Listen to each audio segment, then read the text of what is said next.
जो लोग सच्ची मोहब्बत करने वाले हैं वो लोग उस सच्ची मोहब्बत के शहर को भी बहुत अच्छे से जानते होंगे। दो ऐसे ही शायर, ऐसे ही कलमकार जिन्होंने बेपनाह मोहब्बत की और अपनी शायरी में और अपनी मोहब्बत की वजह से अमर हो गए। मैं बात कर रहा हूँ साहिर लुधियानवी और अमृता प्रीतम की मोहब्बत की। एक ऐसी मोहब्बत जिसके उदाहरण कोट किए गए, जिन्होंने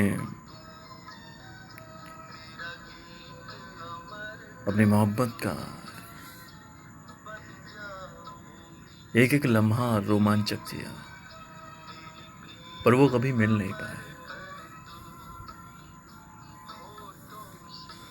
कुछ ऐसी थी उनकी मोहब्बत। पर इन दोनों के बीच एक तीसरा भी था, साहिर, अमृता, और वो तीसरा था इमरोज़, जिसने अमृता को बेपनाह चाहा।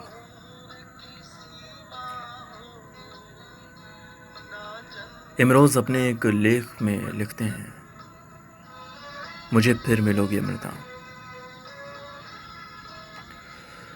लिखा कि कोई भी रिश्ता बांधने से नहीं बनता। प्रेम का मतलब होता है एक दूसरे को जानना, एक दूसरे के जज्बात की कद्र करना और एक दूसरे के लिए फना होने का जज्बा रखना। किसी बात को लेकर हम कभी एक दूसरे से नाराज़ नहीं हुए।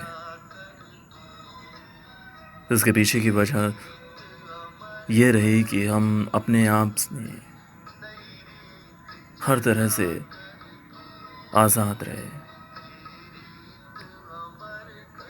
अमृता अपने आप में आज़ाद रही और मैं भी हर स्तर पर आज़ाद रहा। चूँकि हम दोनों कभी पति पत्नी की तरह नहीं रहे, बल्कि दोस्त की तरह रहे। कभी हमारे बीच ये लफ्ज़ नहीं आया कि आई लव यू। न मैंने कभी अमृता से कहा मैं तुम्हें प्यार करता हूँ, और ना ही अमृता ने कभी मुझसे। जब 2005 में अमृता ने ये दुनिया छोड़ी तो इमरोज़ ने लिखा, उसने दुनिया छोड़ी है, साथ नहीं। वो अब भी मिलती है, कभी तारों की छाँव में, कभी बादलों की छाँव में, कभी किरणों की रोशनी में, कभी ख्यालों के उजालों में। हम उसी तरह मिलकर चलते हैं चुपचाप।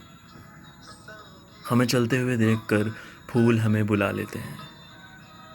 हम फूलों के घेरे में बैठकर एक दूसरे को अपना कलाम सुनाते हैं। उसने जिस्म छोड़ा है, साथ नहीं।